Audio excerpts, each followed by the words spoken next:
ಬಸವರಾಜ ಬೊಮ್ಮಾಯಿಯವರು, ಲೋಕಸಭೆಯ ಸದಸ್ಯರು ಹಾಗೂ ಮಾಜಿ ಮುಖ್ಯಮಂತ್ರಿಗಳು, ಕರ್ನಾಟಕ ಸರ್ಕಾರ.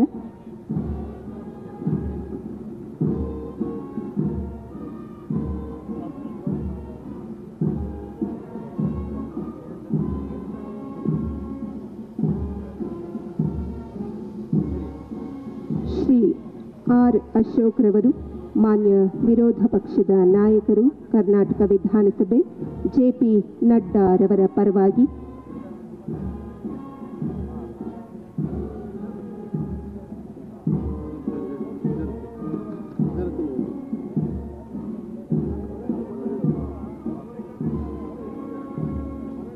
ಶ್ರೀ ಕೃಷ್ಣ ಬೈರೇಗೌಡ ರವರು, ಮಾನ್ಯ ಕಂದಾಯ ಸಚಿವರು, ಕರ್ನಾಟಕ ಸರ್ಕಾರ.